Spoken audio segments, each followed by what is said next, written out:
Solution chapter अपने कर रहे थे और सॉल्यूशन चैप्टर में जो आज का हमारा जो टॉपिक है वो है vapour pressure of liquid solution. ठीक है, तो vapour pressure of liquid solution को अपने करना चाहते हैं। बेसिकली है क्या चीज़ वेपर प्रेशर, तो अपने देखते हैं कि कब जब अगर अपने एक कंटेनर ले रखा है और इस कंटेनर के अंदर अपने किसी भी लिक्विड को रखा हुआ है, ठीक है, इस कंटेनर में अपने यहाँ पर एक लिक्विड को फिल कर रखा है और ये जो कंटेनर है वो कैसा है हमारे पास, यहाँ पर कह सकते हैं कि जो कंटेनर है वो हमारे पास एक ओपन कंटेनर के अंदर है, या आपने कह सकते हैं कि ये जो वेसल है वो वेसल हमारे पास क्या है, एक ओपन वेसल है। ठीक है, अब ओपन वेसल होने से क्या होगा कि जब इस लिक्विड को अपने टेम्परेचर देंगे तो लिक्विड को टेम्परेचर देने पर अपने क्या देखेंगे कि जो लिक्विड है उस लिक्विड का क्या होगा, वेपराइजेशन होगा। ठीक है, तो जब भी अपने इस लिक्विड को टेम्परेचर देंगे या आप कह रहे हैं यहाँ पर लिक्विड को अपने हीट देंगे तो क्या होगा कि ये जो हमारे पास लिक्विड है वो लिक्विड क्या होगा, वेपर फेज में कन्वर्ट होगा। मींस इस वजह से क्या हो जाएगा कि धीरे धीरे इस लिक्विड के जो वॉल्यूम है इस वॉल्यूम में आपको क्या देखने को मिलेगा, चेंज देखने को मिलेगा। इस चीज़ को अपने क्या बोलते हैं, वेपराइजेशन की प्रोसेस बोला जाता है।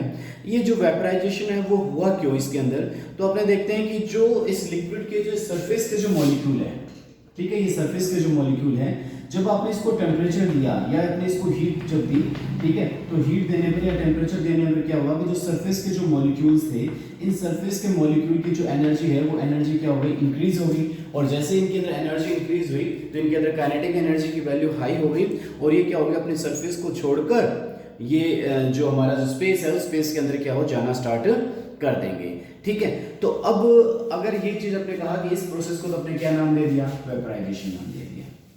ठीक है, सेम थिंग अपने क्या किया यहाँ पर कि ये जो वेसल है, ठीक है, अब अपने क्या कर दिया यहाँ पर क्लोज्ड वेसल अपने ले रहे हैं।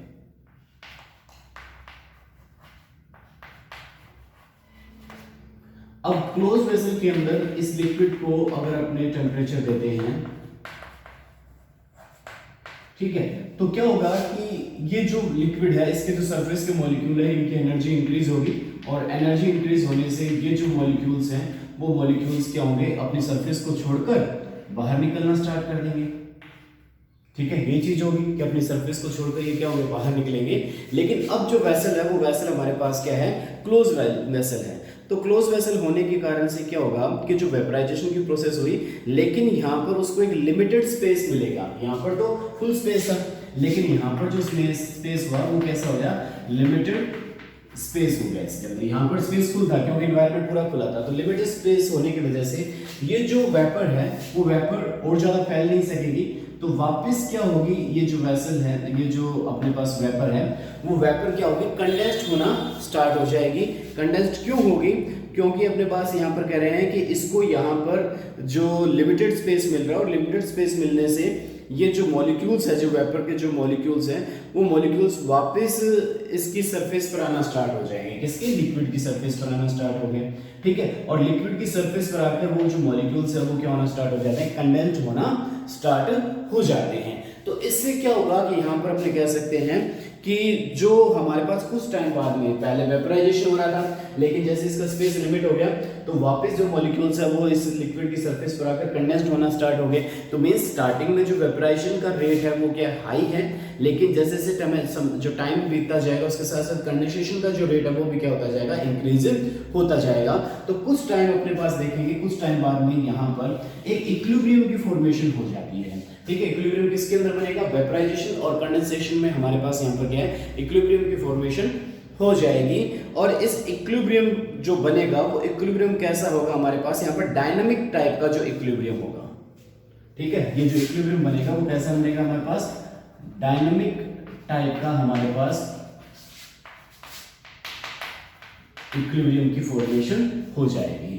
ठीक है, तो ये जो डायनामिक टाइप का जो इक्विलिब्रियम हमारे पास बन जाएगा, तो इस डायनामिक टाइप के इक्विलिब्रियम बनने के बाद में अपने यहाँ पर कहेंगे कि जो हमारे पास कंडीशन होगी इस टाइम अगर टेम्परेचर को कांस्टेंट कर दिया जाए, जब डायनामिक टाइप का इक्विलिब्रियम की फॉर्मेशन हो जाती है उस टाइम अपने टेम्परेचर को क्या कर दिया जाए, कांस्टेंट कर दिया जाए, तो हमारे पास यहाँ पर जो वेपर प्रेशर की जो डेफिनेशन आएगी वो क्या है, a constant temperature the pressure exerted by the molecules of vapor on the surface of liquid in equilibrium state is called the vapor pressure of the liquid। ठीक है, अब अपने पास इक्विलिब्रियम बन गया। इक्विलिब्रियम बनने के बाद में ये जो वेपर हमारे पास है, ठीक है, जो हमारे पास ये मॉलिक्यूल किसमें कन्वर्ट थे, वेपर में कन्वर्ट हुए थे। तो ये जो वेपर मॉलिक्यूल्स है वो वेपर मॉलिक्यूल्स अपने बात कर रहे हैं कि वापस इस लिक्विड की सरफेस, ये हमारे पास क्या है, जो हमारे पास लिक्विड मॉलिक्यूल्स है, इस लिक्विड मॉलिक्यूल्स की क्या है, सरफेस है। तो ये जो वेपर मॉलिक्यूल्स है इस लिक्विड की सरफेस पर क्या डालेंगे, एक प्रेशर अप्लाई करेंगे। ठीक है, और इक्विलिब्रियम बनने के बाद में आपने यहाँ पर कहा कि टेम्परेचर को कांस्टेंट कर दिया जाए। तो जो वेपर मॉलिक्यूल्स है वो लिक्विड की सरफेस पर क्या डालेंगे, एक प्रेशर डालेंगे। उस प्रेशर को अपने यहाँ पर क्या नाम देते हैं, वेपर प्रेशर नाम देते हैं। कि वेपर के थ्रू जो लिक्विड की सरफेस पर जो प्रेशर डाला जाता है उस प्रेशर को अपने यहाँ पर क्या नाम दिया जाता है, वेपर प्रेशर नाम दिया जाता है। तो ध्यान देने वाली बात है कि वेपर प्रेशर जो बना वो क्लोज्ड वेसल के अंदर बन रहा है, ओपन वेसल में नहीं बन रहा है। और कब बनेगा, जब इक्विलिब्रियम बन जाएगा। और इक्विलिब्रियम बनने के बाद टेम्परेचर को क्या कर दिया जाता है, कांस्टेंट कर दिया जाता है। तो उस टाइम जो वेपर मॉलिक्यूल्स है वो लिक्विड की सरफेस पर जो प्रेशर अप्लाई कर रहे हैं उस प्रेशर को अपने यहाँ पर क्या नाम दिया गया है, वेपर प्रेशर अपने यहाँ पर नाम दिया गया है। ठीक है, क्लियर हो गया। तो vapour pressure of the liquid. ठीक है, एक बार दोबारा डेफिनेशन देख लेते हैं हमने इसकी। A constant temperature the pressure extracted by the molecules of vapor on the surface of liquid in equilibrium state is called the vapor pressure of the liquid। ठीक है, तो आपको यहाँ पर ये समझ में आ गया होगा।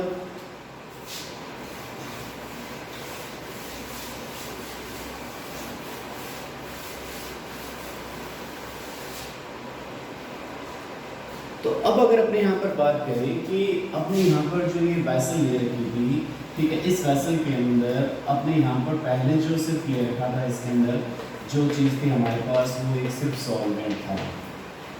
ठीक है, और इस सॉल्वेंट के अगर मैं प्रेशर की बात करूँ तो इस प्रेशर को मैंने किससे डिनोट कर दिया, PA से डिनोट कर दिया। ठीक है, अब आपने क्या किया कि इसके अंदर मैंने क्या मिक्स कर रहा हूँ, सॉल्यूट को मिक्स कर रहा हूँ। तो सॉल्यूट के प्रेशर को मैंने किससे डिनोट कर दूंगा, PB के टाइप से डिनोट कर दूंगा। ठीक है, और जो हमारे पास ये जो सॉल्यूट अपने लिया गया है उस सॉल्यूट की जो नेचर है वो हमारे पास कैसा है, वोलेटाइल टाइप का सॉल्यूट है। सॉल्यूट कैसा है हमारे पास, वोलेटाइल टाइप का क्या है, सॉल्यूट है। तो वोलेटाइल टाइप का जो सॉल्यूट है, तो अकॉर्डिंग टू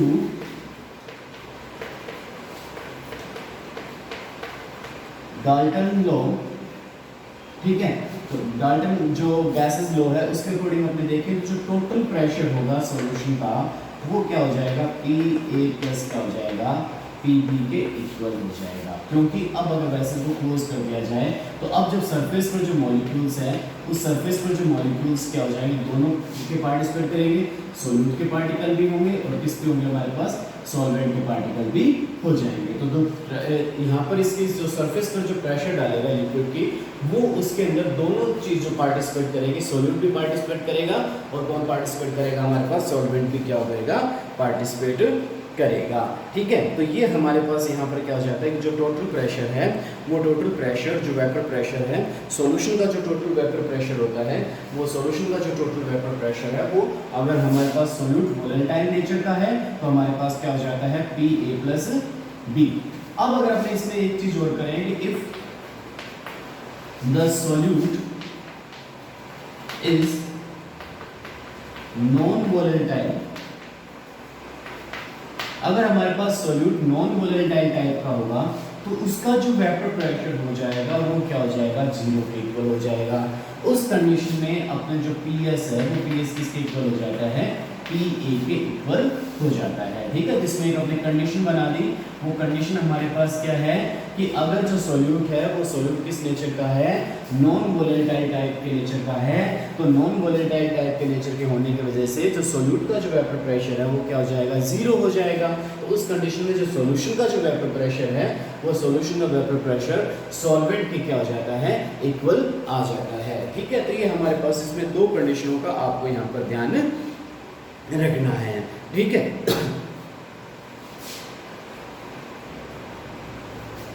अब इसके अंदर मैं एक टॉपिक और लेता हूँ। वो टॉपिक मेरे पास बनता है यहाँ पर लॉरिंग इन वेपर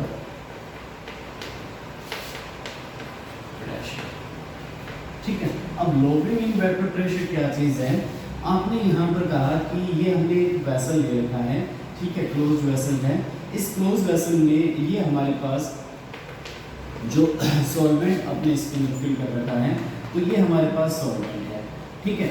अब सॉल्वेंट यहाँ पर क्या है कि प्योर है, इसके अंदर किसी चीज़ की मिक्सिंग नहीं की गई, तो सॉल्वेंट हमारे पास क्या है, अपने कहा कि जो सॉल्वेंट है वो सॉल्वेंट कैसा है, प्योर सॉल्वेंट है। और ये इसकी क्या होगी, सरफेस के मॉलिक्यूल्स होंगे, ठीक है। तो ये अपने कह सकते हैं कि सॉल्वेंट के क्या है, सरफेस मॉलिक्यूल्स हैं। अब अपने क्या करते हैं कि जो ये जो प्योर जो सॉल्वेंट है, इस प्योर सॉल्वेंट का जो वेपर प्रेशर होगा उसको मैं किससे डिनोट कर देता हूँ, P0 से डिनोट कर देता हूँ, ठीक है। जो प्योर सॉल्वेंट है, प्योर के लिए मैंने यहाँ पर क्या किया, P0 से डिनोट कर दिया। अब मैंने क्या किया कि इसके अंदर मैंने इलेक्ट्रोलाइट को मिक्स कर दिया। इलेक्ट्रोलाइट मीन्स मैं यहाँ पर क्या लेता हूँ कि इसके अंदर मैंने किसको मिक्स किया है, सॉल्यूट को मिक्स कर दिया। और जो सॉल्यूट है उस सॉल्यूट की नेचर को ध्यान रखना है कि सॉल्यूट दो नेचर का हो सकता है, वोलेटाइल नेचर का हो सकता है और नॉन वोलेटाइल नेचर का हो सकता है। तो मैंने कहा कि जो सॉल्यूट है मेरे पास वो कैसा है, नॉन वोलेटाइल नेचर का है। इसकी जो नेचर है वो कैसी है, नॉन वोलेटाइल नेचर का है। तो नॉन वोलेटाइल नेचर का होने की वजह से अब अपने कहा कि जब इसने सॉल्यूशन की फॉर्मेशन कर दी, सॉल्यूट प्लस सॉल्वेंट को मिक्स कर दिया, तो जो सरफेस के मॉलिक्यूल पहले किसके सिर्फ थे, सॉल्वेंट के थे, लेकिन अब कुछ मॉलिक्यूल्स किसके आ जाएंगे हमारे पास, सॉल्यूट के मॉलिक्यूल्स भी आ जाएंगे, ठीक है। तो ये अपने पास कुछ मॉलिक्यूल्स किसके आगे, सरफेस पर सॉल्यूट के मॉलिक्यूल्स आ गए। अब जो सॉल्यूट के मॉलिक्यूल्स हैं वो सॉल्यूट के मॉलिक्यूल्स नॉन वोलेटाइल नेचर के हैं, मींस वो वेपर में चेंज नहीं होते हैं। तो जो वेपर में चेंज नहीं होंगे तो पहले क्या था कि जो सारे मॉलिक्यूल्स थे वो सारे मॉलिक्यूल किसके थे हमारे पास, सॉल्वेंट के थे। और सॉल्वेंट के जितने भी सरफेस के मॉलिक्यूल की काइनेटिक एनर्जी बढ़ेगी और वो वेपर स्टेट में कन्वर्ट होंगे। और वेपर जब इसको निकलने के लिए जगह कम नहीं मिलेगी तो वापस इसकी लिक्विड सरफेस में क्या डालेगी, प्रेशर डाल रही थी। उसको अपने क्या नाम दिया था कि इक्विलिब्रियम पर एट कांस्टेंट टेंपरेचर वो हमारे पास क्या था, वेपर प्रेशर था लिक्विड के ऊपर। अब अपने कहा कि यहाँ पर अपने पास कुछ एक मॉलिक्यूल्स किसके आगे हमारे पास, तो कुछ एक मॉलिक्यूल्स अपने कहा कि यहाँ पर सॉल्यूट के आगे, और सॉल्यूट कैसा है, नॉन वोलेटाइल नेचर का है। तो सॉल्यूट नॉन वोलेटाइल नेचर का होने की वजह से अपने कहेंगे कि जो वो नॉन वोलेटाइल टाइप के जो सॉल्यूट हैं वो वेपर में कन्वर्ट नहीं हो रहे हैं। तो वेपर में जब कन्वर्ट नहीं होंगे तो मीन्स का कंडेंसेशन भी नहीं होगा। तो मीन्स अपने यहाँ पर कहेंगे कि वो इस लिक्विड की सरफेस पर प्रेशर अप्लाई नहीं करेंगे। तो अपने कहते हैं कि अब जो कंडीशन हमारे पास बन रही है, अब जो वेपर प्रेशर आ रहा है, आपने जब किसको मिक्स कर दिया, सॉल्यूट प्लस सॉल्वेंट को मिक्स कर दिया, तो सॉल्यूट प्लस सॉल्वेंट को मिक्स कर रहे हैं, तो अब जो प्रेशर है वेपर प्रेशर को किससे डिनोट कर दिया आपने, PS से डिनोट कर दिया। इसका मतलब जो सॉल्यूशन का अब PS क्या है हमारे पास, PS हमने कहा है कि वेपर प्रेशर ऑफ सॉल्यूशन। तो जो सॉल्यूशन का जो वेपर प्रेशर है, जब नॉन वोलेटाइल टाइप का जो अपने यहाँ पर सॉल्यूट ले रहे हैं, तो जो सॉल्यूशन का जो वेपर प्रेशर है वो प्योर सॉल्वेंट के वेपर प्रेशर से क्या होता है, कम होता है। तो इसी चीज को क्या बोलते हैं, लॉवरिंग इन वेपर प्रेशर, आप इसको नाम देते हो। क्लियर है चीज अपने पास। तो लॉवरिंग इन वेपर प्रेशर क्या हो गया, इसको अगर कोई फॉर्मूले में लिखना चाहें, लॉवरिंग इन वेपर प्रेशर, तो हमारे पास क्या हो जाता है, P0 माइनस PS, इसको क्या बोला जाता है, लॉवरिंग इन वेपर प्रेशर। ठीक है। अब अपने यहाँ पर जो सॉल्वेंट है वो सॉल्वेंट को डिनोट किससे किया था, A से, तो मैं इसको ये लिख सकता हूँ P0A माइनस PS लिखा जा सकता है, क्योंकि हमारे पास जो सॉल्यूट है PB, इसकी वैल्यू क्या है, 0 आ रही है, इसका वेपर प्रेशर क्या हो जाता है, 0 हो जाता है। तो ये हमारे पास लॉवरिंग इन वेपर प्रेशर हो जाता है। क्लियर है चीज कि लॉवरिंग इन वेपर प्रेशर अपने किसको बोलेंगे कि अगर जो इलेक्ट्रोलाइट्स है वो नॉन वोलेटाइल टाइप का नेचर आ जाता है, तो अपने यहाँ पर कह सकते हैं इसमें, if a non-volatile electrolyte is dissolved in pure solvent, then the vapor pressure of the solution form is found less than that the pure solvent। Clear है चीज अपने को। तो यहाँ पर आपने कहा कि ये जो उससे क्या हो जाएगा, कम हो जाएगा। तो अब आपको यहाँ पर समझ में आ गया होगा कि जो वेपर प्रेशर है वो वेपर प्रेशर हमारे पास जो फिनोमिना है वो फिनोमिना किसका है, सरफेस फिनोमिना है। ठीक है। तो ध्यान रखने वाली बात है कि जो वेपर प्रेशर है वो कैसा फिनोमिना है हमारे पास, सरफेस फिनोमिना है। मींस ये सरफेस केमिस्ट्री का पार्ट है कि जहां पर अपने सिर्फ सरफेस की स्टडी कर रहे हैं, आपको यहाँ पर इस पार्ट पर बल्कि पार्ट से कुछ लेना देना ही नहीं है। अपने सिर्फ किस पर जो अपना फोकस रहता है, वो फोकस अपने किस पर रख रहे हैं, सिर्फ सरफेस पर ही अपना फोकस रख रहे हैं कि सरफेस के जो मॉलिक्यूल्स है वो किस टाइप के हैं। तो अपने यहाँ पर कहा जा सकता है कि जो वेपर प्रेशर है वो वेपर प्रेशर एक सरफेस फिनोमिना के अकॉर्डिंग अपने यहाँ पर इसको कंसीडर किया जाता है। ठीक है,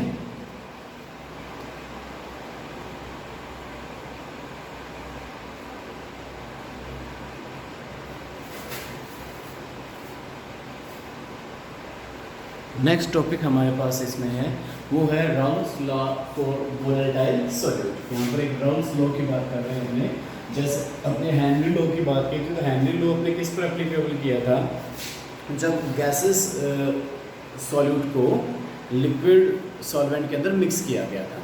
ठीक है, और अब अपने जो राउल्स लॉ जो एप्लीकेबल कर रहे हैं वो राउल्स लॉ एप्लीकेबल कर रहे हैं कि जब अपने सॉलिड इलेक्ट्रोलाइट्स को लिक्विड सॉल्वेंट के अंदर मिक्स किया जा रहा है। ठीक है, तो यहाँ पर जो राउल्स लॉ है वो पहले दिया गया है कि अगर जो सॉल्यूट है वो सॉल्यूट कैसा है, वोलेटाइल नेचर का है। तो उस कंडीशन में क्या कहा गया है, it states that for a solution for a volatile liquids the partial pressure of each component is directly proportional to its mole fraction. ठीक है, वो क्या कहता है कि जो हमारे पास जो सॉल्यूशन है उस सॉल्यूशन के अंदर बेसिकली आपको पता है 2 कंपोनेंट्स होते हैं। वो 2 कंपोनेंट्स कौन कौन से हैं हमारे पास, ठीक है, पहला जो कंपोनेंट्स है वो कौन सा होता है हमारे पास, सॉल्वेंट। तो सॉल्वेंट को अपने ए से रिप्रेजेंट कर दिया, और जो सॉल्यूट जो कंपोनेंट्स हैं वो हमारे पास कौन सा हो गया, बी हो गया। तो इसने कहा है कि जो वोलेटाइल जो हमारे पास जो सॉल्यूशन है और जो वोलेटाइल लिक्विड है, the partial pressure of each components, अब components कौन कौन से A and B is directly proportional to its mole fraction। तो इन components का जो partial pressure होगा, ठीक है, अब जैसे components A का जो partial pressure क्या हो जाएगा, PA हो जाएगा, और components B का जो partial pressure हमारे पास क्या हो जाएगा, PB हो जाएगा। तो इनका जो partial pressure है वो इनके उस सॉल्यूशन में मोल फ्रैक्शन के क्या होता है, डायरेक्टली प्रोपोर्शनल में आता है। तो अपने कह सकते हैं PA is directly proportional to XA and PB is directly proportional to XB। यहाँ पर हमने ये जो साइन डायरेक्टली प्रोपोर्शनल का अगर साइन को है यहाँ पर से अगर रिमूव करें तो हमारे पास ये फॉर्मूला बन जाता है PA इक्वल बन जाता है P0A XA and PB equal बन जाता है P0B XB। हमारे पास फॉर्मूले की फॉर्म में इसको रिप्रेजेंट किया जा सकता है। अब यहाँ पर PA and PB are partial vapour pressure, ठीक है, इन कंपोनेंट्स का क्या है, पार्शियल वेपर प्रेशर है। XA एंड XB हमारे पास क्या है, आर मोल फ्रैक्शन। इन जो पार्टिकल्स है इन कंपोनेंट्स है इनका मोल फ्रैक्शन है। और P0A और P0B क्या चीज है, तो P0A and P0B are the vapour pressure of pure components, कि जब ये प्योर स्टेट के अंदर थे तब उनका जो अपने पास वेपर प्रेशर है उसको अपने क्या बोला है, P0A और P0B बोला गया था प्योर स्टेट में। अब अपने सॉल्यूशन फेज में इनका है तो सॉल्यूशन फेज में ये क्या हो गया, PA और PB हो गए। लेकिन जब ये प्योर कंपोनेंट्स थे तो प्योर कंपोनेंट्स होने की कैटेगरी में इनका जो वेपर प्रेशर है वो वेपर प्रेशर क्या हो जाएगा, P0A और क्या हो जाएगा, P0B हो जाता है। क्लियर होगी चीज अपने को। तो अब अपने इनके ऊपर अपने यहाँ पर अप्लाई करते हैं, अपने कहते हैं इफ PS जो PS है is total vapour pressure then according to Dalton's law. तो आपने कहा कि जब ये सॉल्यूशन की फॉर्मेशन कर दी तो अपने कहते हैं कि सॉल्यूशन का जो वेपर प्रेशर होगा, क्योंकि आपने सॉल्यूट और सॉल्वेंट दोनों को मिक्स कर दिया, तो सॉल्यूट और सॉल्वेंट दोनों को मिक्स करने पर जो डाल्टन के अकॉर्डिंग जो टोटल पार्शियल वेपर प्रेशर होगा वो total partial vapour pressure solution को अपने किससे डिनोट कर रहे हैं, PS से। तो PS किसके इक्वल हो जाएगा, PS हमने बताया PA प्लस PB के। तो इन दोनों जो हमारे पास सॉल्यूट और सॉल्वेंट के जो पार्टिकल्स हैं इन दोनों पार्टिकल्स के वेपर प्रेशर के सम के इक्वल आ जाता है सॉल्यूशन का वेपर प्रेशर, जो पार्शियल वेपर प्रेशर है वो इसके सम के इक्वल आ जाता है। अब अपने बात करें कि यहाँ पर आपके पास PA की वैल्यू भी है और PB की वैल्यू भी है, दोनों की वैल्यू है हमारे पास, PA का रिजल्ट भी और PB का रिजल्ट भी है। तो मैं इस फॉर्मूले को इस फॉर्म में रिप्रेजेंट कर सकता हूँ। PA का जो है हमारे पास वैल्यू आ रही है P0A XA plus P0B XB। तो इस फॉर्म में भी अपने लिख सकते हैं। तो ये क्या आ रहा है कि राल्फ के अकॉर्डिंग जो हमारे पास रूल क्या है, तो राल्फ लॉ तो ये हो गया, ठीक है। और इस राल्फ लॉ के अकॉर्डिंग अपने अगर वोलेटाइल टाइप का अगर सॉल्यूट है तो अपने जो वेपर प्रेशर को किस फॉर्म में रिप्रेजेंट किया जा सकता है।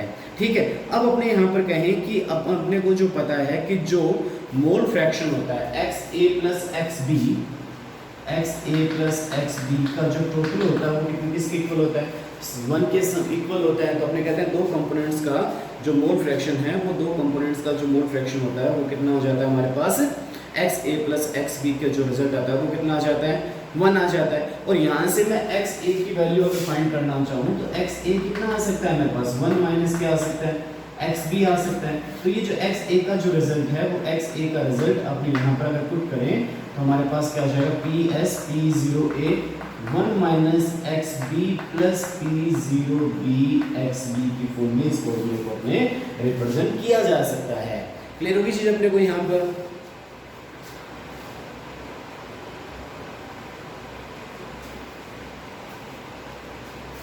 ठीक है, तो राल्फ लॉ को दोबारा देख लेते हैं। It states that for a solution for a volatile liquid is the partial pressure of each components is directly proportional to its mole fraction. तो ये अपने को अगर एग्जाम में राल्फ लॉ अगर पूछा जाए तो राल्फ लॉ को अपने इतना यहाँ पर राल्फ लॉ को रिप्रेजेंट कर देंगे। और फिर अपने को टोटल वेपर प्रेशर पूछा जाए तो डाल्टन्स का जो अपने पार्शियल प्रेशर का जो लॉ है उसको अप्लाई करके अपने टोटल वेपर प्रेशर को बता देंगे। कब, जब हमारे पास जो सोल्यूट है वो सोल्यूट की नेचर कैसी है, वोलेटाइल नेचर का हमारे पास सोल्यूट रहता है।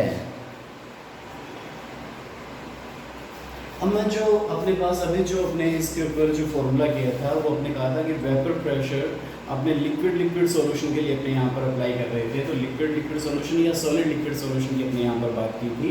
तो लिक्विड सॉल्यूशन या सॉलिड लिक्विड सॉल्यूशन के अंदर अपने कहा था Ralph law for volatile solute. ठीक है, तो अपने यहाँ पर जो बात करें हेनरी लॉ तो था गैस लिक्विड के लिए, और अपने ये जो अप्लाई कर रहे हैं वो किसके लिए कर रहे हैं कि लिक्विड सॉल्यूशन के लिए अप्लाई कर सकते हैं या अपने सॉलिड लिक्विड सॉल्यूशन के लिए अपने इसको अप्लाई कर रहे हैं। तो अपने यहाँ पर कह रहे हैं कि जो बेसिकली जो अपने सॉलिड लिक्विड की भी बात नहीं करेंगे, वो इसको जो फैक्ट करने वाले हैं वो अपने पहले देख लिए थे। तो आपने जो बेसिक बात करनी है वो लिक्विड सॉल्यूशन की बात कर रहे हैं अपने यहाँ पर। ठीक है, तो राल्फ लॉ अप्लाई किया। अब अपने यहाँ पर कह रहे हैं कि इसके अंदर राल्फ लॉ के अंदर एक नई कंडीशन बना रहा हूँ। वो नई कंडीशन क्या है, composition of the vapour phase in equilibrium with the solution can be determined from the partial pressure of two components। ठीक है, कि अगर जो हमारे पास जो सोल्यूट है, ठीक है, और जो सॉल्वेंट है वो वेपर फेज के अंदर है। ठीक है, कि अगर वो दोनों किस फेज के अंदर है, हमारे पास वेपर फेज के अंदर है, तो वेपर फेज के अंदर होने की कंडीशन में हमारे पास जो इन कंपोनेंट्स का जो प्रेशर हो जाएगा, अभी अपने पास क्या था, P1 क्या था हमारे पास P0A XA की फॉर्म में रिप्रेजेंट किया था, या जो PB की वैल्यू थी वो P0B XB की फॉर्म में रिप्रेजेंट किया था। तो अब इस फॉर्मूले को अपने थोड़ा चेंज कर दिया कि जब वो कंपोनेंट्स वेपर फेज के अंदर है, ठीक है, कंडीशन बना दी अपने कि अगर वो कंपोनेंट्स वेपर फेज के अंदर है तो जो PA है वो किसके इक्वल हो जाएगा, YA इंटू P टोटल के इक्वल हो जाएगा। इसी तरह से PB की वैल्यू क्या हो जाएगी, YB इंटू P टोटल। यहाँ पर YA एंड जो YB है तो YA and YB are the mole fraction of components A and B respectively in the vapour phase. तो अगर वेपर फेज के अंदर अगर अपने पास YA और YB, तो हमारे पास क्या है कि वेपर फेज में जब वो कंपोनेंट्स हैं तो उनका मोल फ्रैक्शन है। और इसी तरह से जो XA और जो XB था वो हमारे पास वेपर प्रेशर था इन लिक्विड फेज। ठीक है, तो XA एंड XB हमारे पास क्या चीज है, vapour pressure in liquid phase, और YA और YB हमारे पास क्या है, vapour pressure in respectively in the vapour phase. तो आपने इसको जनरल कैटेगरी में लिखना चाहो तो मैं A और B से रिप्रेजेंट किया था, A और B से रिप्रेजेंट करके PI equal YI P total. I से मतलब अपने आइडियल, कोई भी आइडियल कंडीशन, आइडियल सॉल्यूशन है उसके लिए इसको इस फॉर्म में रिप्रेजेंट किया जा सकता है। तो ये जो अपने फॉर्मूला थोड़ा चेंज किया, ये फॉर्मूला कब बनाएंगे कि जब हमारे पास जो कंपोनेंट्स हैं वो कंपोनेंट्स वेपर फेज के अंदर कंपोनेंट्स अगर लेते हैं तो वेपर फेज में कंपोनेंट्स के अंदर जो वेपर प्रेशर होगा, जो टोटल वेपर प्रेशर होगा, उसको अपने किस फॉर्म में रिप्रेजेंट किया जा सकता है। ठीक है, तो कितने पार्टिकल्स वेपर फेज में कन्वर्ट हो गए, उनका जो मोल फ्रैक्शन है, उन मोल फ्रैक्शन को यहाँ पर इसको अपने रिप्रेजेंट कर रहे हैं। तो ये जो फॉर्मूला अभी अपने जो दिया है ये आपको आपने जो टेक्स्ट बुक है उसमें एक दो न्यूमेरिकल दे रखे हैं, न्यूमेरिकल के अंदर इस फॉर्मूले को अपने यूज में लिया गया है। इसके लिए मैंने आपको यहाँ पर इस फॉर्मूले को यहाँ पर बता दिया गया है। नेक्स्ट अपने यहाँ पर कर रहे हैं राउथ law for a solution containing non volatile solute. ठीक है, तो अभी अपने जो बात की थी इससे पहले वो अपने बात कर रहे थे लिक्विड सॉल्यूशन के लिए। ठीक है, तो उसमें दो कंडीशन ले ली कि अगर जो उनकी वेपर फेज में है, ठीक है, या वो लिक्विड फेज के अंदर। अब जो अपने कह रहे हैं कि नॉन वोलेटाइल का मतलब क्या हो गया कि अब जो सॉल्यूशन है वो कौन सा है, सॉलिड लिक्विड सॉल्यूशन की बात कर रहे हैं। ठीक है, कि जो हमारे पास सॉल्यूट है वो सॉल्यूट किस फेज में है, सॉलिड फेज के अंदर है। मींस अपने यहाँ पर इलेक्ट्रोलाइट जो लिया गया है वो इलेक्ट्रोलाइट कैसा है, नॉन वोलेटाइल नेचर का है। तो अगर इलेक्ट्रोलाइट नॉन वोलेटाइल नेचर का अगर हमारे पास है तो अपने यहाँ पर कहेंगे कि जो अपने कहते हैं कि if electrolyte means solute is non volatile nature. ठीक है, तो अगर अपने पास जो सॉल्यूट है वो सॉल्यूट क्या हो जाता है, नॉन वोलेटाइल नेचर का हो जाता है, तो अपने कह सकते हैं it's state that relative lowering of vapour pressure is equal to mole fraction of solute in which non volatile. ठीक है, तो उस कंडीशन में अपने जो PS की जो वैल्यू है वो PS हमने क्या लिया था, PA प्लस क्या लिया था, PB लिया था। और अपने कह रहे हैं कि यहाँ पर जो V है वो V कैसा है, नॉन वोलेटाइल नेचर का है। तो नॉन वोलेटाइल सॉल्यूट है हमारे पास, तो उस कंडीशन में जो PB की जो वैल्यू है वो क्या हो जाती है, हमारे पास 0 हो जाती है। तो PS किसके इक्वल आ जाएगा, PA के इक्वल आ जाएगा। और अपने को PA की जो वैल्यू पता है वो PA की वैल्यू अपने क्या लिखी थी, P0A 1 माइनस XB। ठीक है, ये आपने ये लिखा था पहले कि PA इक्वल लिखा था P0A XA। फिर अपने कहा था जो XA का जो रिजल्ट था वो लिखा था 1 माइनस XB। ये अपने इसमें पुट किया तो अपने पास बना था PA इक्वल लिखा था P0A 1 माइनस क्या लिखा था, XB लिखा था। तो ये जो वैल्यू है यहाँ पर इस फॉर्मूले में अगर पुट कर दें तो हमारे पास बन जाता है PS P0A 1 माइनस XB की फॉर्म में आप इसको लिख सकते हैं। ठीक है, या आप इसको क्या लिख सकते हैं, PS P0A minus P0A XB। ये भी आप इसको लिख सकते हैं। जो PS की जो वैल्यू है वो PS की वैल्यू हमारे पास क्या आ गई, P0A और P0 माइनस P0 XB।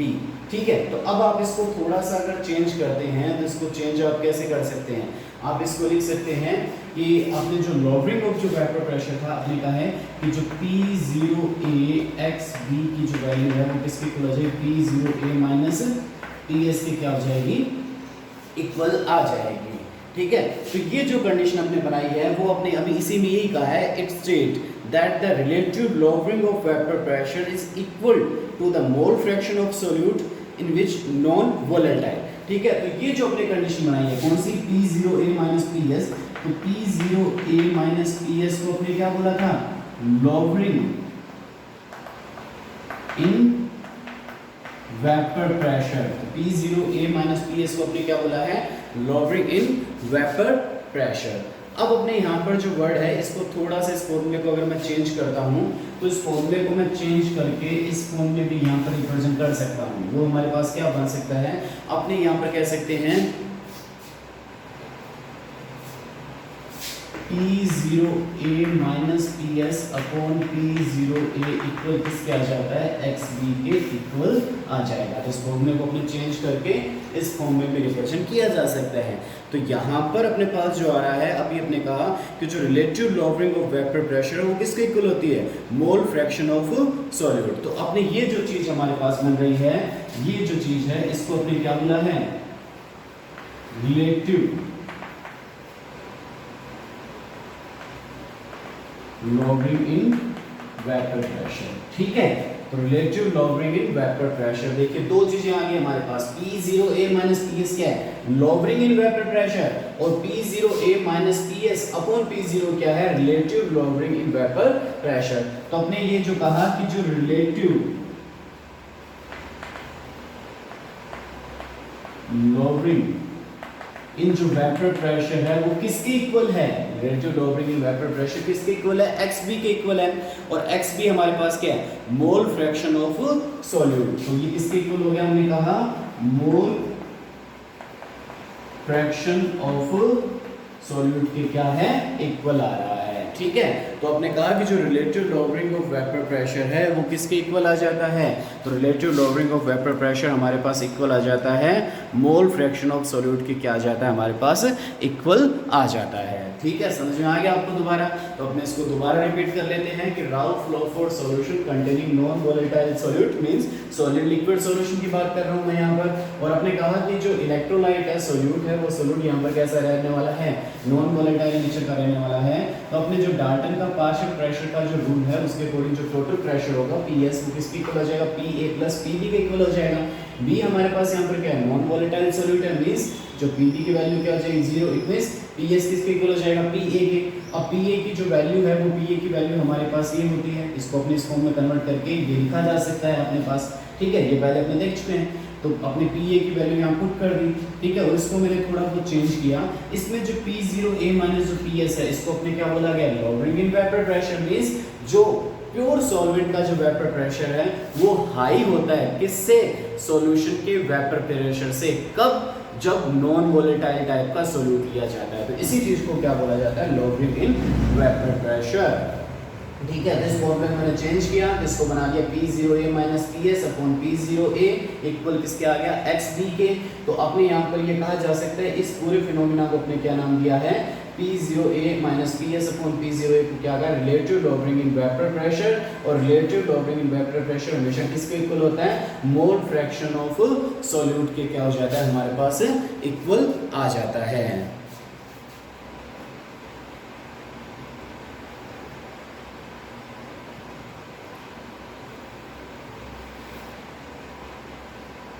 तो अब अपने यहाँ पर जो इक्वेशन आपने देखे PA इक्वल P0A XA और PB P0B XB, जो राल्फ लॉ के अकॉर्डिंग अपने कुछ इक्वेशन मिली थी। ये जो इक्वेशन फर्स्ट और जो सेकंड है वो denote straight line of the type. ठीक है, ये जो इक्वेशन है वो किससे मैच कर रही है, y इक्वल mx के जो मैच कर रही है। तो इसके अकॉर्डिंग अपने यहाँ पर जब एक ग्राफ प्लॉट करें किसके अंदर, वेपर प्रेशर और मोल फ्रैक्शन के अंदर अपने ग्राफ प्लॉट किया। यहाँ पर बेसिकली 3 ग्राफ को मैंने यहाँ पर अटैच किया है एक साथ। यहाँ पर इस पॉइंट पर XA की वैल्यू क्या है, 1 है।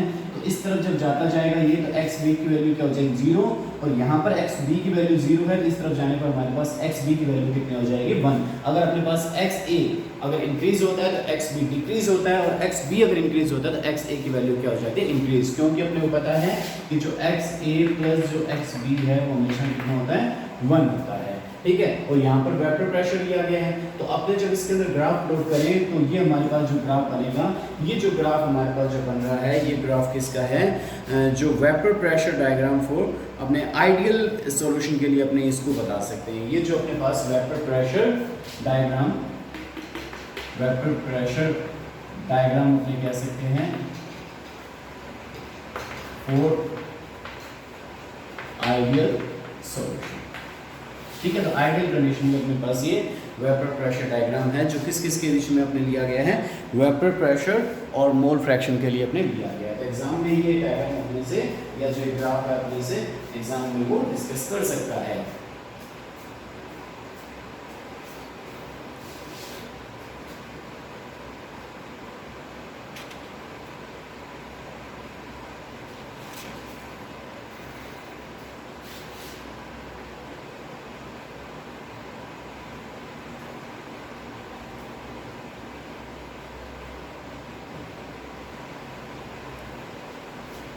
नेक्स्ट टॉपिक है आइडियल सॉल्यूशन। आइडियल सॉल्यूशन क्या चीज़ होता है, तो अपने जो सॉल्यूशन के जो टाइप है वो 2 टाइप के अपने बनाएंगे यहाँ पर, आइडियल सॉल्यूशन और नॉन आइडियल सॉल्यूशन। तो बेसिकली सबसे पहले मैं आइडियल सॉल्यूशन की बात करता हूँ। तो इनको जो डिवाइड किया गया है वो राल्फ लॉ के बेस पर डिवाइड किया गया है।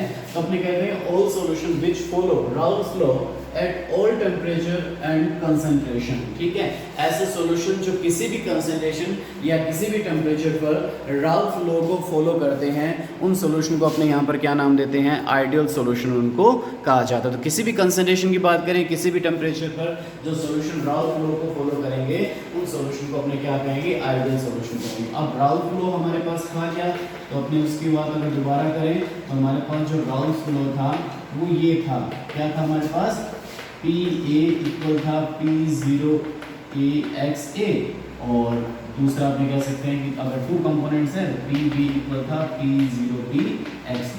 तो सभी कंडीशन में जब इस रूल को फॉलो करता है तो उस सॉल्यूशन को अपने क्या नाम दिया जाता है, आइडियल सॉल्यूशन नाम दिया जाता है। मींस अपने अगर सॉल्यूशन फेज में है तो सॉल्यूशन फेज में कह सकते हैं PA प्लस PB कहा जा सकता है, ठीक है। तो ये जो सॉल्यूशन है वो सब अपने पास कैसे होते हैं, आइडियल सॉल्यूशन होते हैं।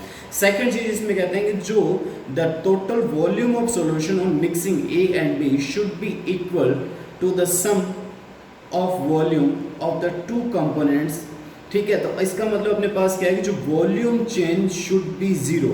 आइडियल सॉल्यूशन की अपने पास जो सेकंड कंडीशन, फर्स्ट कंडीशन तो ये होगी, ठीक है, और सेकंड कंडीशन पे कह रहे हैं volume change should be zero.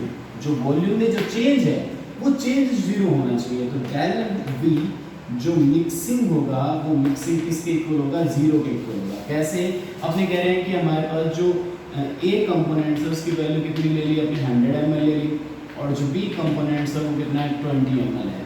तो जो दोनों को मिक्स कर दिया गया, सॉल्यूशन बना दिया गया, तो टोटल वॉल्यूम कितना होना चाहिए हमारे पास, 120 ml होना चाहिए। तो करेक्ट। तो अपने इसमें कहा कि जो आइडियल सॉल्यूशन होते हैं उन आइडियल सॉल्यूशन में जब दो कंपोनेंट्स को मिक्स किया जाता है तो उन दोनों कंपोनेंट्स को मिक्स करने पर जो वॉल्यूम में जो चेंज है वो वॉल्यूम में चेंज अपने को नहीं होना चाहिए, या आप ये कह सकते हैं कि the total volume of the solution on mixing A and B should be equal to the sum of the volume of the two components. तो इन दोनों कंपोनेंट्स के सम के इक्वल ही हमारे पास आ रहा है ये, ठीक है। नेक्स्ट कंडीशन आइडियल सॉल्यूशन के लिए अपने यहाँ पर बनाई जा सकती है, वो कंडीशन क्या है कि जो the enthalpy change on mixing A and B is zero, ठीक है। तो अपने कह रहे हैं कि जो एंथैल्पी चेंज है, नेक्स्ट कंडीशन क्या है, कह रहे हैं अपने पास डेल H मिक्सिंग की बात कर रहा हूँ, वो भी क्या होनी चाहिए, जीरो होनी चाहिए, ठीक है। The enthalpy change should be zero, ठीक है। जब दो कंपोनेंट्स को मिक्स किया जाएगा, ए और बी को मिक्स किया जाएगा, तो बेसिकली अपने ये देखा जाता है कि जब दो कंपोनेंट्स को मिक्स किया जाता है तो या तो वो सॉल्यूशन हीट को रिलीज करता है या वो क्या करता है, हीट को एब्जॉर्ब करता है। मींस या तो रिएक्शन एक्सोथर्मिक होती है या कैसा होता है, एंडोथर्मिक प्रोसेस होता है। तो यहाँ पर कह रहे हैं कि आइडियल जो सॉल्यूशन होगा वो आइडियल सॉल्यूशन न तो एंडोथर्मिक टाइप का होगा न ही एक्सोथर्मिक होगा। मींस जो डेल H मिक्सिंग है वो किसके इक्वल आ जाती है, जीरो के इक्वल आ जाती है। तो यहाँ पर अपने बात की कि आइडियल सॉल्यूशन क्या होता है, जो सभी टेम्परेचर और कंसंट्रेशन पर राउल्फ लॉ को फॉलो करता है, वो आइडियल सॉल्यूशन है। और इस आइडियल सॉल्यूशन की अपने जो कंडीशन बता दी वो दो कंडीशन इसके अंदर होगी कि अगर वो आइडियल सॉल्यूशन है सॉल्यूशन तो जो डेल V मिक्सिंग है वो जीरो होना चाहिए, वॉल्यूम में चेंज जीरो होना चाहिए, और एंथैल्पी चेंज भी क्या होना चाहिए, हमारे पास जीरो होना चाहिए। तो ऐसे जो सॉल्यूशन है उन सॉल्यूशन को अपने क्या कहा जाता है, आइडियल सॉल्यूशन कहा जाता है, ठीक है। अब यहाँ पर आइडियल सॉल्यूशन के मैं आपको कुछ एक एग्जांपल देता हूँ, जो एग्जाम में बेसिकली एग्जांपल पर बेस्ड क्वेश्चन भी आ सकता है, आपको यहाँ पर उनको क्या करना पड़ता है। जैसे अपने पास जो फर्स्ट एग्जाम्पल है वो फर्स्ट एग्जाम्पल आ जाता है हमारे पास बेंजीन प्लस टोल्यूइन, ठीक है। बेंजीन और टोल्यूइन का जो मिक्सचर है वो हमारे पास किस टाइप का हो जाता है, आइडियल टाइप का हो जाता है। इसी तरह से क्लोरोबेंजीन प्लस ब्रोमोबेंजीन का जो सॉल्यूशन होगा वो सॉल्यूशन भी हमारे पास कैसा हो जाएगा, आइडियल टाइप का हो जाएगा। इसी तरह से कार्बन टेट्राक्लोराइड और सिलिकॉन टेट्राक्लोराइड का जो सॉल्यूशन है वो भी हमारे पास क्या है, आइडियल सॉल्यूशन की कैटेगरी में आ रहे हैं। इसी तरह से नॉर्मल हेक्सेन और normal heptane, normal hexane plus normal heptane का जो सॉल्यूशन है वो भी हमारे पास क्या है, आइडियल सॉल्यूशन की कैटेगरी में आ रहा है। इसी तरह से मेथनॉल और एथेनॉल का मिक्सचर अगर अपने बनाएं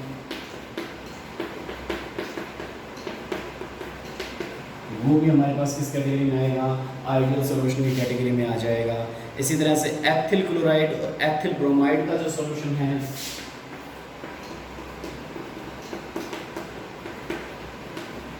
वो भी हमारे पास किस कैटेगरी में आ रहा है, आइडियल सॉल्यूशन की कैटेगरी में आ रहा है। ये आपने कह सकते हैं 1 क्लोरोब्यूटेन और 2 क्लोरोब्यूटेन,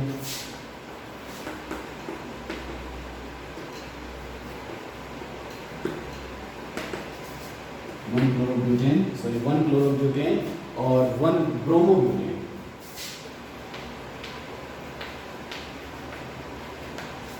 ठीक है, तो ये जो टाइप अपने सारे के सारे लिखे गए हैं, वो सारे के सारे जो टाइप है हमारे पास, जो एग्जांपल जो लिए गए हैं वो आइडियल सॉल्यूशन के एग्जांपल लिए गए हैं। ठीक है, अब इन एग्जांपल से अपने ये देख सकते हैं कि यहाँ पर जो इनके बीच में जो इंटरमोलिकुलर जो अट्रैक्शन है, वो इंटरमोलिकुलर अट्रैक्शन प्योर कंस्टिट्यूट्स, और जब इनको मिक्सिंग कर दी गई तो उनके बीच का जो इंटरेक्शन फोर्स है वो क्या रहता है, हमेशा क्या रहता है, इक्वल रहता है। अपने दिमाग में ये क्वेश्चन आ सकता है कि ये जो एग्जांपल जो सारे बने हैं वो एग्जांपल हमारे पास आइडियल सॉल्यूशन के क्यों बन रहे हैं, इसका रीजन क्या है?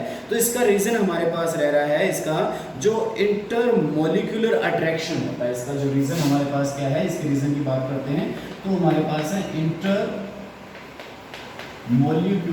जो अट्रैक्शन है। ठीक है, इंटरमोलिकुलर जो अट्रैक्शन के बेस पर ये आइडियल है। कैसे?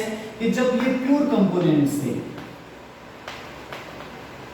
तो प्योर कंपोनेंट्स मींस ए और ए पार्टिकल्स के बीच में जो इंटरमोलिकुलर अट्रैक्शन था, या जो बी और बी पार्टिकल के बीच का इंटरमोलिकुलर अट्रैक्शन है, ए मींस जैसे अपने ये ए हो गए सारे और ये बी हो गए, तो इनके बीच का जो इंटरमोलिकुलर अट्रैक्शन है जब ये प्योर स्टेट के अंदर है, और जब इनको किस में कन्वर्ट कर दिया आपने, सॉल्यूशन में कन्वर्ट कर दिया। सॉल्यूशन में दोनों को क्या कर दिया आपने, इनकी मिक्सिंग कर दी गई।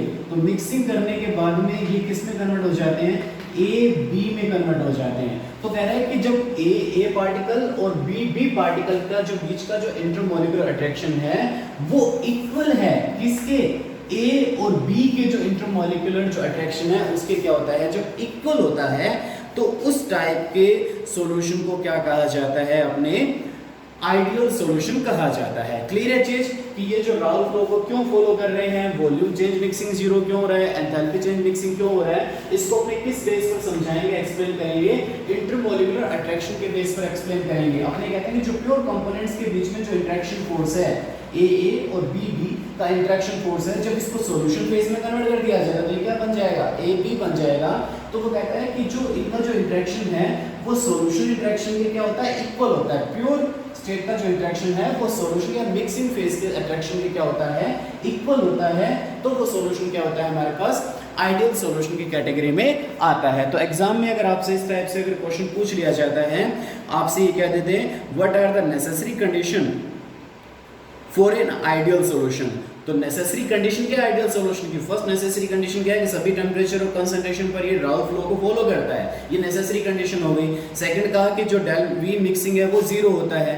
थर्ड कंडीशन होगी डेल एच जो मिक्सिंग है वो भी जीरो होता है। अब ये क्वेश्चन ये बनता है ये नेसेसरी कंडीशन बनी क्यों? तो अब आप क्या कहोगे, the intermolecular attraction in pure constitutes and intermolecular attraction in between the molecules of both constituents are the same, means जो प्योर कंस्टिट्यूट्स और सॉल्यूशन फेज के जो कंस्टिट्यूट के बीच का जो इंटरमोलिकुलर अट्रैक्शन है वो क्या रह रहा है, सेम रह रहा है। तो वो सॉल्यूशन कैसा हो जाता है, हमारे पास आइडियल टाइप का सॉल्यूशन हो जाता है। और आइडियल टाइप के सॉल्यूशन के लिए मैंने राउल्फ लॉ का जो ग्राफ है मैंने आपको पहले ही बता दिया था, जो अपने वेपर प्रेशर और मोल फ्रैक्शन के बीच में ड्रॉ किया था। सेकेंड अपने पास आ रहा है नॉन आइडियल सॉल्यूशन। तो नॉन आइडियल सॉल्यूशन क्या होगा, the solution which do not obey Raoult law at a given temperature and concentration. तो अपने कहें कि अगर जो सॉल्यूशन है वो सॉल्यूशन एक गिवन टेम्परेचर और कंसंट्रेशन पर जो राउल्फ लॉ को ओबे नहीं करता है या उसको फॉलो नहीं करता है, तो उस सॉल्यूशन को अपने नाम क्या देते हैं, नॉन आइडियल टाइप का सॉल्यूशन उसको कहा जाता है। मींस वो राउल्फ लॉ को ओबे नहीं कर रहा है। तो इसका मतलब अगर वो राउल्फ लॉ को ओबे नहीं कर रहा है तो राउल्फ लॉ के अकॉर्डिंग आपने जो बताया था वो हमारे पास ये था,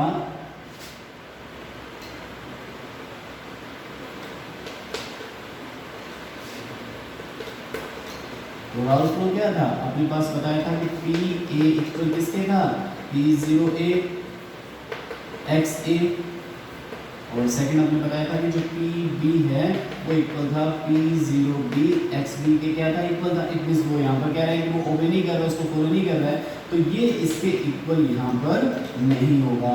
तो ये जो कंडीशन है वो इसको फॉलो करेगी। तो ये तो फर्स्ट कंडीशन होगी, मीन्स वो राउट फ्लो को फॉलो नहीं कर रहा। सेकेंड हमने कहा था कि जो डेल वी जो मिक्सिंग है वो del V mixing is equal to zero. तो यहाँ पर क्या हो जाएगा, वो राउट फ्लो को फॉलो नहीं कर रहा, तो अपने कहेंगे नॉट इक्वल।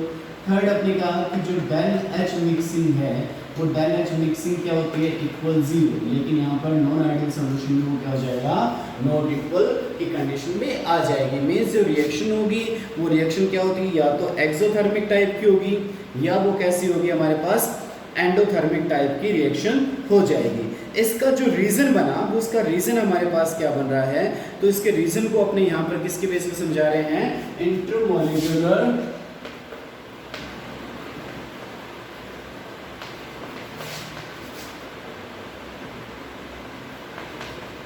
अट्रैक्शन फोर्स के बेस पर समझा रहे हैं। वो क्या था, आपने कहा था कि जो ए पार्टिकल के बीच का जो अट्रैक्शन है या जो बी पार्टिकल के बीच का अट्रैक्शन है, मीन्स आप इसको ये भी कह सकते हैं ए का जो मीनिंग हो गया वो हो गया कि जो सॉल्वेंट पार्टिकल के बीच का जो अट्रैक्शन है और बी मीन्स जो सोल्यूट के दो पार्टिकल के बीच का जो अट्रैक्शन है, जब इसकी मिक्सिंग कर देते हैं तो मिक्सिंग करने से अपने पास किसकी फॉर्मेशन हो जाती है, आपने कहा कि जो सॉल्यूशन की फॉर्मेशन हो जाती है, मीन्स ए बी। मीन्स अपने कह सकते हैं कि सॉल्वेंट और अट्रैक्शन किसके बीच का है, जो हमारे पास सोल्यूट पार्टिकल के बीच का जो अट्रैक्शन है वो आइडियल सॉल्यूशन में क्या होता है इक्वल होता है। यहाँ पर वो क्या हो जाएगा नॉट इक्वल हो जाएगा। तो आपने कहे कि जो सॉल्यूशन है वो राउथ लॉ को फॉलो क्यों नहीं करता है नॉन आइडियल सॉल्यूशन, तो आपने कहते हैं कि जो इंटरेक्शन फोर्स है सेम पार्टिकल जब वो प्योर स्टेट में थे तो प्योर स्टेट के जो पार्टिकल्स के बीच का जो अट्रैक्शन है जब उसको सॉल्यूशन फेज में कन्वर्ट कर दिया जाता है तो सॉल्यूशन फेज के पार्टिकल के बीच का जो अट्रैक्शन है उसके वो इक्वल नहीं हो पाता है, या तो इंटरेक्शन फोर्स हाई होगा या इंटरेक्शन फोर्स क्या होगा लो होगा। तो ऐसे जो सॉल्यूशन है उन सॉल्यूशन को अपने क्या बोला जाता है यहाँ पर नॉन आइडियल टाइप के सॉल्यूशन यहाँ पर कहा जाता है। तो ऐसे सॉल्यूशन को अपने नॉन आइडियल सॉल्यूशन की कैटेगरी में यहाँ पर रख दिया जाता है।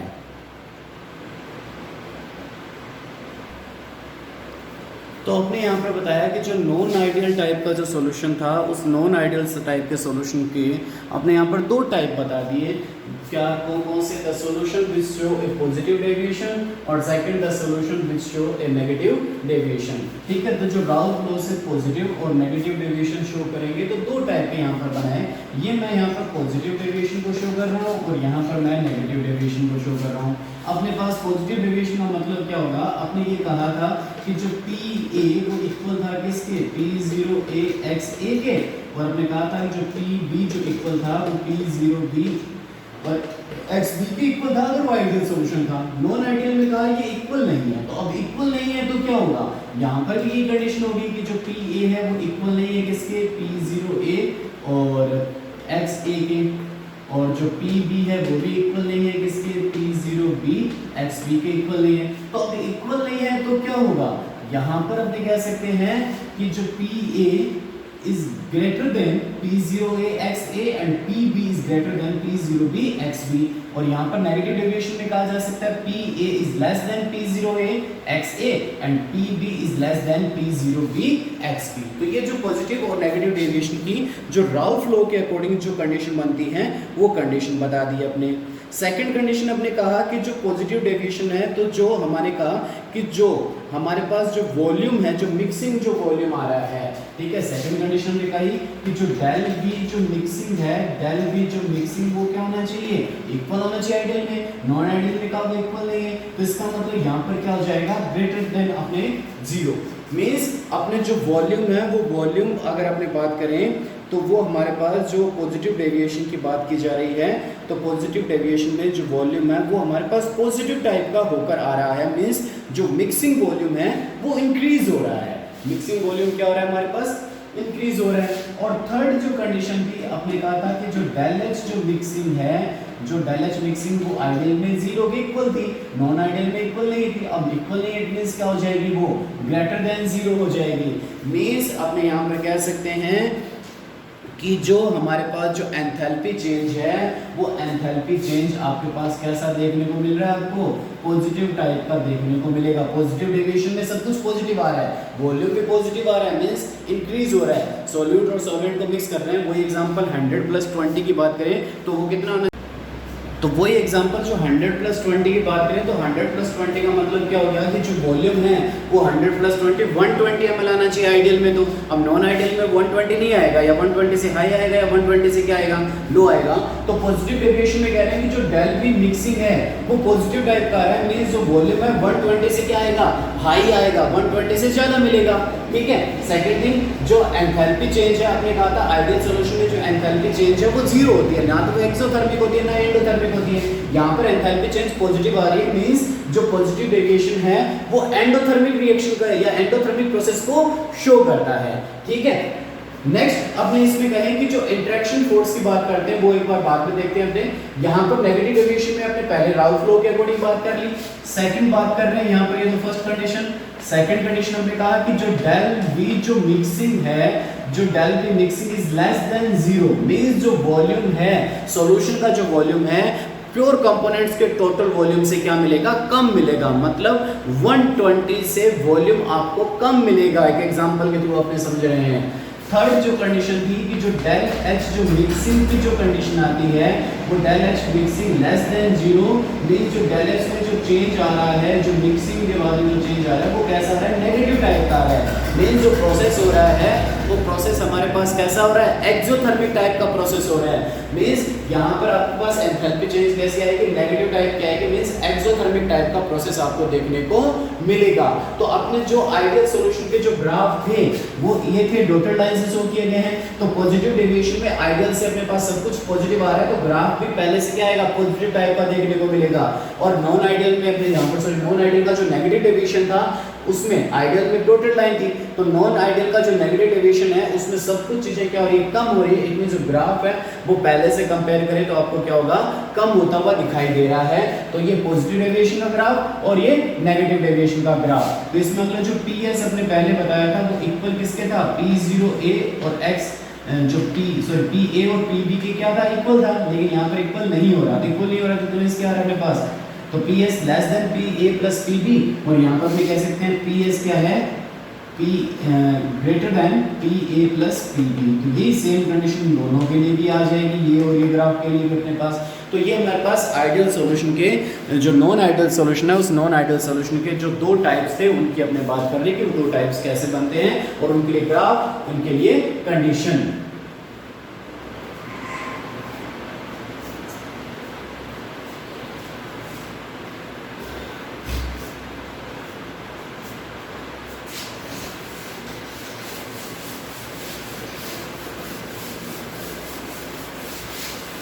अब इसके रीजन को एक्सप्लेन करें, इसका रीजन क्या है। तो रीजन आपने ये बताया था, इंटरेक्शन फोर्स ए और बी मींस सॉल्वेंट सॉल्वेंट और सॉल्यूट सॉल्यूट का जो इंटरेक्शन फोर्स था वो अपने कहा इक्वल नहीं है। ठीक है, तो वो इक्वल नहीं है तो इसका मतलब या तो वो हाई होगा या लो होगा। तो ये पॉजिटिव के लिए मैं बात कर रहा हूं, यहाँ नेगेटिव के लिए बात कर रहे हैं।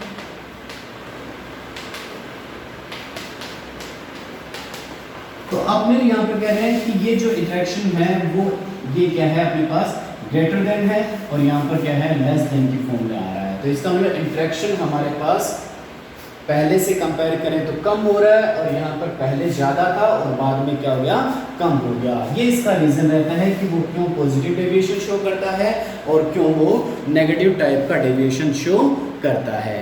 ठीक है, क्लियर होगी चीज। अब इसका मैं एक एग्जांपल लेता हूँ, इस एग्जांपल के थ्रू समझाता हूँ आपको नेगेटिव डेविएशन का कि किस टाइप से जो अट्रैक्शन है वो इंक्रीज हो रहा है। तो आपने एक एग्जांपल लिया यहाँ पर, वो एग्जांपल किसका है, क्लोरोफॉर्म CHCl3 प्लस इसमें मिक्स कर रहे हैं अपने क्लोरोफॉर्म के अंदर, आपने मिक्स कर दिया, एसीटोन को मिक्स कर दिया। ये हमारे पास जो नेगेटिव डेविएशन का एग्जांपल है। तो अपने कह रहे हैं कि जो दो क्लोरोफॉर्म मॉलिक्यूल के बीच में जो अट्रैक्शन था और दो एसीटोन मॉलिक्यूल के बीच का जो अट्रैक्शन है वो जब ये सॉल्यूशन की फेज कर देता है, जैसे अपने पास एक क्लोरोफॉर्म के जो दो मॉलिक्यूल्स हो गए,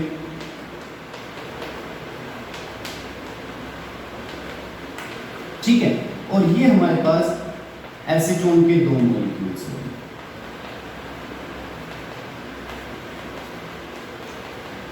जब इन दोनों को मिक्स कर देते हैं तो मिक्स करने पर क्या हुआ हमारे पास कि ये तो हमारे पास एक क्लोरोफॉर्म का जो मॉलिक्यूल्स है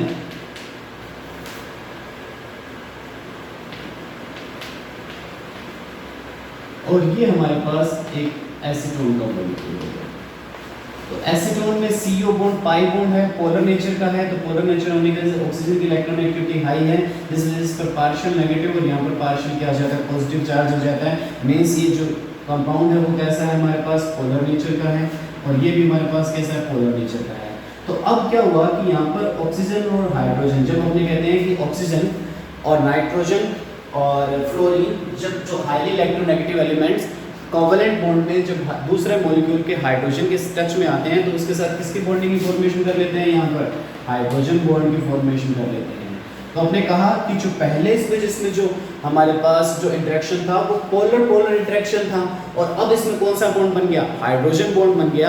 मींस पहले से जो इंटरेक्शन फोर्स है वो कैसा हो गया, स्ट्रॉन्ग टाइप का इंटरेक्शन हो गया। और यही आपने कहा था कि जो नेगेटिव टाइप के जो डेविएशन में जो इंटरेक्शन है वो कैसा हो जाता है, स्ट्रॉन्ग हो जाता है पहले से कंपेयर करें। इसमें जो एग्जांपल है अपने अल्कोहल का और वाटर मॉलिक्यूल का एग्जांपल ले सकते हैं। तो अल्कोहल मॉलिक्यूल में भी interaction force hydrogen bond present है, और वाटर मॉलिक्यूल में भी कौन सा इंटरेक्शन फोर्स प्रेजेंट है, हाइड्रोजन बॉन्ड प्रेजेंट है। लेकिन जब दोनों को मिक्स कर दिया जाता है तो अल्काइल ग्रुप, बल्की ग्रुप आने की वजह से जो हाइड्रोजन बॉन्ड है वो हाइड्रोजन बॉन्ड कैसा हो जाता है, वीक हो जाता है, जिससे अपने करेंगे इंटरेक्शन फोर्स वीक हो जाता है सॉल्यूशन फेज के अंदर।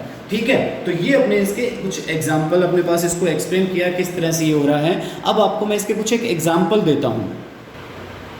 तो अपने पास पॉजिटिव डेविएशन के एग्जाम्पल आ गए, ये सारे हमारे पास पॉजिटिव डेविएशन के एग्जाम्पल है, और ये एग्जाम्पल हमारे पास नेगेटिव डेविएशन के हैं। ठीक है, तो ethanol plus acetone, methanol plus water, carbon tetrachloride plus chloroform, carbon tetrachloride plus toluene, ethanol plus water, और नेगेटिव में chloroform plus acetone, chloroform plus benzene, acetone plus aniline, water plus nitric acid, water plus HCl, water plus sulphuric acid. तो ये हमारे पास positive और negative deviation के अपने कुछ एक एग्जांपल की बात कर ली कि जो अपने पास डिफरेंट टाइप के जो इसमें एग्जांपल बन रहे हैं।